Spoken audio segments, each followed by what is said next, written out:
Existe um lugar no Brasil onde o tempo parou às 16 horas e 20 minutos de um dia de novembro. Um lugar onde uma cidade inteira desapareceu debaixo da terra em questão de minutos, engolida por uma onda que ninguém viu chegar a tempo. Não foi um terremoto, não foi um tsunami, foi lama. Uma lama espessa, tóxica, que nasceu de dentro de uma montanha artificial construída pelo homem e que, ao se romper, matou 19 pessoas, destruiu vilarejos inteiros e envenenou um rio de mais de 800 quilômetros até chegar ao oceano. Essa é a história do maior desastre ambiental do Brasil. E ela começa muito antes do dia em que tudo desabou. No interior de Minas Gerais, na cidade histórica de Mariana, ficava a Mina Germano, uma das maiores operações de extração de minério de ferro do país. Ali, funcionava a Samarco Mineração, uma empresa controlada por duas gigantes, a brasileira Vale e a australiana BHP Billiton. Extrair minério de ferro não é simples. É preciso separar o metal da terra, e o que sobra desse processo é chamado de rejeito, uma mistura de água, argila e resíduos minerais que precisa ser armazenada em algum lugar. Para isso, a Samarco construiu barragens gigantescas.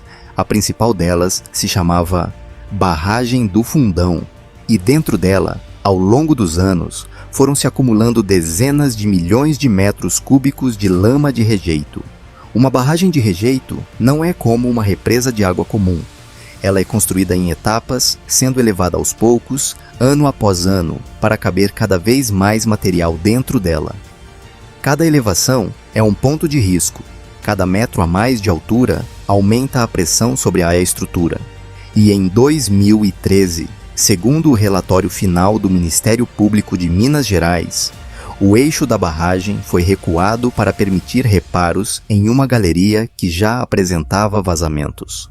Essa mudança, segundo os investigadores, comprometeu a estabilidade de toda a estrutura. A barragem estava doente por dentro e quase ninguém sabia. Em 5 de novembro de 2015, um dia comum de trabalho na região, moradores dos distritos próximos seguiam sua rotina. Bento Rodrigues era uma pequena localidade de aproximadamente 620 habitantes, a apenas 8 quilômetros da barragem. Casas simples, uma igreja, uma escola, famílias que viviam ali havia gerações. Ninguém imaginava que aquele seria o último dia daquela comunidade. Às 16 horas e 20 minutos, a barragem do Fundão se rompeu. O que aconteceu depois foi descrito por sobreviventes como algo saído de um pesadelo. Uma parede de lama, estimada em dezenas de milhões de metros cúbicos, começou a descer a montanha na direção de Bento Rodrigues. O alarme sonoro que deveria alertar a população não funcionou. Moradores contam que o aviso chegou por telefone, boca a boca, gritos na rua, pessoas correndo sem entender exatamente o que estava vindo em sua direção. Em poucos minutos, a lama alcançou o vilarejo. Não era água, era uma massa densa e pesada, capaz de arrancar casas dos alicerces, derrubar árvores centenárias e soterrar tudo o que encontrava pela frente. Bento Rodrigues foi apagado do mapa. Onde existiam ruas, praças e quintais, sobrou apenas uma paisagem cinzenta e uniforme, como se a cidade tivesse sido coberta por um oceano de cimento mole. 19 pessoas perderam a vida no desastre. Corpos foram encontrados dias depois. Alguns nunca puderam ser recuperados por completo. Centenas de famílias perderam absolutamente tudo em minutos. Suas casas, seus animais, suas plantações.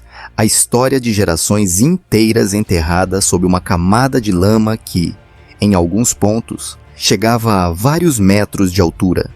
Mas o pesadelo estava apenas começando. A lama que destruiu Bento Rodrigues não parou ali. Ela seguiu escoando pelo relevo, buscando o caminho mais baixo, e encontrou o Rio Doce, uma das bacias hidrográficas mais importantes do Sudeste brasileiro, responsável por abastecer milhões de pessoas em Minas Gerais e no Espírito Santo. Ao entrar no rio, a lama tóxica transformou completamente a paisagem. A água, que antes corria clara, virou um rio cor de ferrugem, espesso, mortal para praticamente toda a forma de vida aquática. Toneladas de peixes apareceram mortos ao longo das margens. A pesca, atividade que sustentava dezenas de comunidades ribeirinhas, simplesmente deixou de existir da noite para o dia. Durante os 16 dias seguintes, essa lama percorreu mais de 800 quilômetros ao longo do curso do Rio Doce, passando por mais de 30 municípios em 2 estados. Cidades inteiras ficaram sem acesso à água potável, porque suas estações de tratamento não tinham nenhuma capacidade de lidar com aquele volume de sedimentos e metais pesados. Análises independentes, realizadas por laboratórios que contrariaram o discurso inicial da mineradora, identificaram concentrações significativas de metais como mercúrio, chumbo, alumínio e cobre na lama que avançava pelo rio. A Samarco, nos primeiros dias, afirmou publicamente que os rejeitos não representavam risco tóxico à saúde humana. Os fatos, no entanto, contariam uma história diferente. Enquanto a lama avançava pelo interior, o pânico se espalhava pelas cidades ribeirinhas. Famílias formavam filas para conseguir água potável distribuída em caminhões-pipa. Escolas fecharam. O comércio local, que dependia diretamente da pesca e da agricultura ao longo do rio, simplesmente parou de funcionar.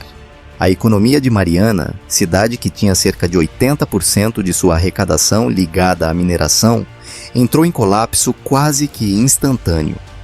Depois da suspensão da licença ambiental da Samarco, o comércio local chegou a registrar quedas de 60%. 17 dias após o rompimento, a lama finalmente alcançou o litoral do Espírito Santo, no município de Linhares, onde o Rio Doce encontra o Oceano Atlântico. Ali, o mar que antes era azul começou a ganhar uma tonalidade acastanhada visível, até mesmo em imagens de satélite. Ambientalistas afirmam que os efeitos dos rejeitos no ecossistema marinho podem se estender por mais de 100 anos. Recifes de coral, manguezais e áreas de reprodução de espécies marinhas foram diretamente atingidos, em uma escala de dano que os cientistas ainda hoje tentam mensurar por completo. No total, estima-se que a barragem do Fundão despejou entre 32 e 62 milhões de metros cúbicos de rejeitos de mineração sobre o meio ambiente. Um volume comparável a milhares de piscinas olímpicas de lama tóxica correndo livre pela paisagem brasileira. É considerado até hoje o maior desastre envolvendo barragens de rejeito da história mundial. Depois da tragédia, veio a longa batalha pela responsabilização. O IBAMA aplicou a Samarco uma multa de 250 milhões de reais, mas anos depois, apenas uma fração mínima desse valor havia sido efetivamente paga. Investigações do Ministério Público de Minas Gerais concluíram que o rompimento não foi um simples acidente, mas resultado de negligência na operação e no monitoramento da barragem.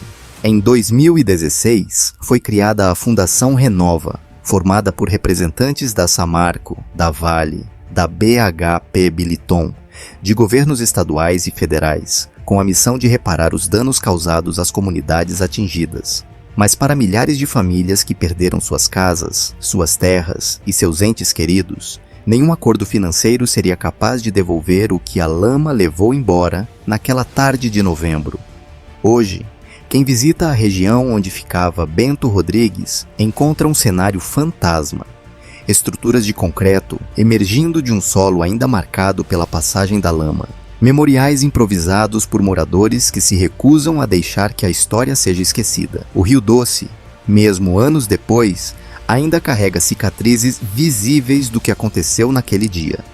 E a pergunta que fica é simples e ao mesmo tempo devastadora. Como uma estrutura construída e inspecionada por autoridades públicas pôde falhar de uma forma tão catastrófica, levando embora vidas, cidades e um ecossistema inteiro em questão de minutos? A tragédia de Mariana não foi apenas um desastre ambiental.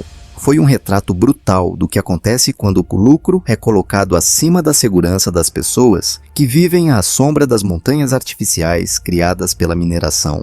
Bento Rodrigues não existe mais no mapa como existia antes, mas sua história, e a de todos que perderam a vida naquele 5 de novembro, continua sendo contada para que o Brasil nunca mais esqueça o dia em que um rio virou lama e engoliu um pedaço inteiro de um estado.